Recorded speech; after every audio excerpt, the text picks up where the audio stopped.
नमस्कार साथियों, मैं ज्योति डोबर और आप देख रहे हैं यूके लाइव उत्तराखंड। क्या है आज की खास खबरें, देखिए हमारे। आज महात्मा गांधी एवं लाल बहादुर शास्त्री की जयंती पर बीजेपी कार्यकर्ताओं ने जिला अध्यक्ष विनोद रतूड़ी के नेतृत्व में बीजेपी कार्यालय में उनके चित्र पर पुष्प अर्पित किए, जिसके बाद बीजेपी कार्यकर्ताओं के द्वारा सफाई अभियान चलाया गया। जिला अध्यक्ष विनोद रतूड़ी ने कहा कि हमें अपने महापुरुषों के आदर्शों को आगे बढ़ाते हुए उनके पथ पर चलना चाहिए। हमें अहिंसा के मार्ग पर आगे बढ़कर देश हित में कार्य करना है। आज का दिन हमारे लिए काफ़ी महत्वपूर्ण है। वहीं मीडिया प्रभारी डॉक्टर प्रमोद उनियाल ने कहा कि बीजेपी ऐसे महापुरुषों को नमन करती है जिन्होंने अहिंसा के मार्ग पर चलते हुए अंग्रेजों को भारत छोड़ने पर मजबूर कर दिया। साथ ही पूरे देश में खादी का चलन भी चलाया, जो कि हमारे देश के लिए गर्व की बात है।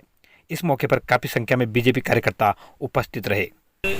2 अक्टूबर गांधी जयंती के अवसर पर और अपने पूर्व प्रधानमंत्री लाल बहादुर शास्त्री जी की जयंती के अवसर पर और इसी दिन उत्तराखंड राज्य आंदोलनकारी जो हमारे राज्य आंदोलनकारी के रूप में जो शहीद हुए, उनको अपने पार्टी कार्यालय में श्रद्धा सुमन अर्पित करते हुए उनको नमन किया, उनको याद किया।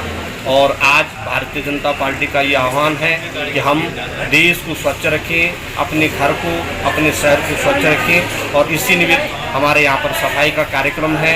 हम लोगों का ये आह्वान भी है कि हमारे जनपद से जो नदियाँ गुजरती हैं उनके तटों की सफाई हम करें। जो नमामि गंगे के अंतर्गत हमारे सारे नदी नाले स्वच्छ रहेंगे, हम इस जल को पीते हैं। और विश्व का अहिंसा का जो पाठ हमारे महात्मा गांधी जी ने पढ़ाया था और पूरा विश्व आज महात्मा गांधी जी की जयंती को मना रहा है। जिस प्रकार से अंतर्राष्ट्रीय अहिंसा दिवस आज पूरे विश्व के अंदर मनाया जा रहा है, उसी रूप में आज सफाई अभियान के तहत महात्मा गांधी जी का जो जयंती है आज हम बड़े उत्साह के साथ मना रहे हैं। इसमें कार्यक्रम, सफाई का कार्यक्रम यहाँ से पूरा रखा गया है और जो घाट की सफाई का भी कार्यक्रम रखा गया है।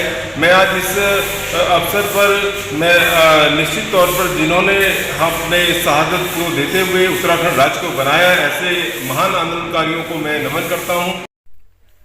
आज शहीद पार्क में कांग्रेस जिन्होंने महात्मा गांधी एवं लाल बहादुर शास्त्री की जयंती पर उन्हें याद कर नमन करते हुए उनके चित्रों पर श्रद्धा सुमन अर्पित किए, जिसके बाद कांग्रेस जिन्होंने इस उपलक्ष्य पर राज्य आंदोलनकारियों एवं स्वतंत्रता संग्राम सेनानियों को शॉल भेंट कर उनका सम्मान किया। कांग्रेस ने राज्य आंदोलनकारी मंच एवं वनाधिकार आंदोलन के तत्वाधान में सर्वपक्षीय कार्यक्रम किया, जिसमें सभी लोगों ने प्रतिभाग किया। पूर्व प्रदेश अध्यक्ष एवं वनाधिकार आंदोलन के प्रणेता किशोर उपाध्याय ने कहा कि हमारे सपनों का राज्य हमें अभी तक नहीं मिल पाया है, जिसकी हमने अपेक्षा की थी। राज्य आंदोलनकारियों को वो सम्मान सरकार ने नहीं दिया जिसके वे हकदार हैं। इस मौके पर सभी ने अपने विचार व्यक्त किए। आज उत्तराखंड राज्य है और हम लोग विशेषकर जो पुराना राज्य था उसके लोग अपने आदमी की पहचान में मेरे ख्याल से बंद से करते बड़ी जी नहीं होते, बेटे राज्य नहीं बनता। और जो रामपुर चढ़ाई नगर में हुआ, मेरे ख्याल से हम उसको भुला गए। तो मैं आज यहाँ केरी के ये जो सर्वपक्षीय पहल की है, मैं इनको धन्यवाद देता हूँ। आज गांधी जी का जन्मदिन आंदोलनकारी सब सड़क पर आंदोलन रखे हैं। किसी की कुछ समस्या, किसी की कुछ समस्या, चिन्हीकरण अलग प्रोसेस चल रही है, बहुत सारी समस्याएं हैं।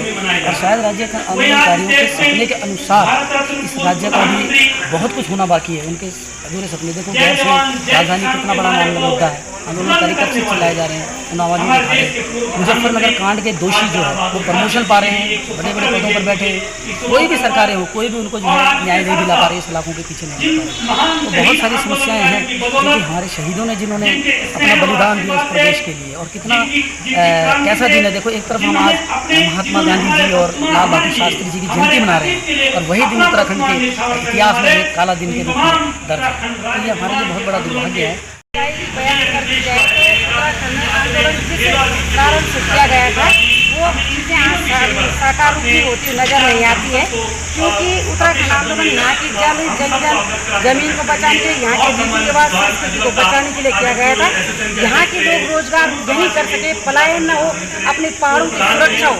एक तरीके से उत्तराखंड को समृद्ध करने के उद्देश्य से राज्य आंदोलन हुआ था।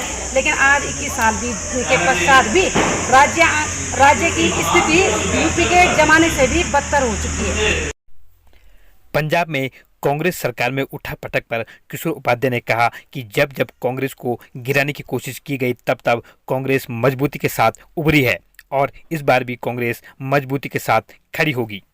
संकट का समय था, वैसे तो हम 72 से देखते आ रहे हैं, लेकिन 77-78 में जब कांग्रेस का सबसे कठिन समय और मुझे मेरा सौभाग्य रहा कि बहुत ही टेंडर एज में मुझे इंदिरा जी की सेवा करने का मौका मिला और उसके बाद सोनिया जी से लेकर तब तक मैं कांग्रेस में जितने भी हमारे स्टेट और इस समय मुझे लगता है कि कांग्रेस एक फिनिक्स की तरह उसको लोग मिटाने की कोशिश करते हैं, फिर वो दूसरे दिन जीवित हो जाती है। लेकिन निश्चित रूप से जैसे उत्तराखंड में भी मैं बार बार कह रहा हूँ कि हम 2017 में चुनाव को हारे, इतनी मजबूत पार्टी जिसने नरेंद्र मोदी जी और अमित शाह जी के जमने से सरकार को बचाया, तो हम जब उसका आकलन नहीं करते, तब चाहे जीत का हो और तब चाहे हार का हो, तो उसमें इस तरह की स्थितियाँ पैदा होती हैं और उसमें बहुत सी घटनाएँ होती रही जिससे कि मेरे ख्याल से हम लोग उस पर ध्यान नहीं दे पाए। हर्सिल घाटी के सेब काश्तकारों के आंदोलन के बाद प्रदेश सरकार ने अनल फानल में अडानी ग्रुप को झाला का 1200 मीट्रिक टन सेब की क्षमता के कोल्ड स्टोर को संचालन की अनुमति प्रदान कर दी है, जिसको लेकर अडानी ग्रुप के प्रतिनिधियों और एप्पल फेडरेशन के पदाधिकारियों ने किसानों के साथ बैठक की, जिसको लेकर किसानों ने कहा कि कोल्ड स्टोर खुल तो गया है लेकिन यह अब खुला है जब काश्तकार अपने सेब लगभग 50% से अधिक बाजारों में बेच चुके हैं। साथ ही काश्तकारों ने कोल्ड स्टोर में किसानों के लिए चैम्बर की क्षमता को भी बढ़ाया। वहीं जिला उद्यान विभाग ने कोल्ड स्टोर का संचालन अडानी ग्रुप के हैंडओवर कर दिया है। ये झाला सीवेज स्टोर है जो आज अडानी के जो वो कर्मचारी हैं वो आए हैं यहाँ पे और किसानों की उनसे बात हुई है और अडानी को जो है ये इस बार सरकार ने जो अडानी को दिया है ये जून तक खुल गया है।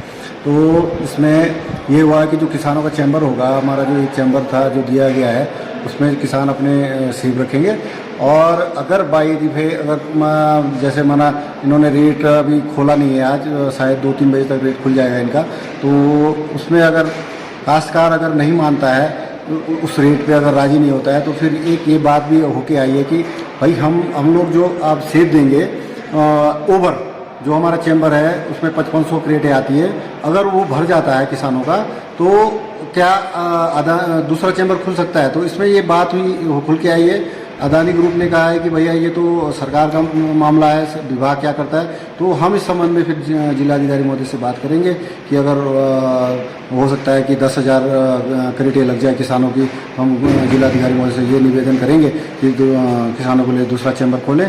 बाकी तमाम जो प्रक्रियाएँ हैं जो विगत वर्ष में हुई है, यहाँ पे ग्रेडिंग सिस्टम, जो भी क्रेट सिस्टम है, गाड़ी का सिस्टम है, वो सारा हमने विभाग को सौंप दिया है और उसमें विभाग CHO साहब को हमने एप्लीकेशन दे दी है यहाँ के किसानों ने और विगत वर्ष के इस बार भी वही प्रक्रिया चलेगी। इसमें जो अडानी ग्रुप यहाँ पे आया है और अडानी ग्रुप के को हमने अपना ये कोल्ड स्टोर जो था विडा सिटी सर्विस लगाया, उसको हमने सौंप दिया, उनको हस्तांतरण हो गया और इसमें कोशिश है कि जल्द से जल्द इलेक्ट्रिसिटी कनेक्शन और बाकी जो इसमें वाटर कनेक्शन वगैरह भी इसमें अप्लाई कर दिया जाएगा और बिजली ये अभी हमारे उनको 1 साल के लिए 30 जून तक के लिए इनको 30 जून तक की कोशिश ये है कि फार्मर्स के जो एप्पल यहाँ पे आएंगे स्टोरेज करेंगे उसके लिए तो चलेगा और साथ फार्मर्स अगर कोई अपना बेचना भी चाहे तो उसके कैपेसिटी भी स्टोर चलेगी। UK लाइव उत्तराखंड, जुनून सच दिखाने का।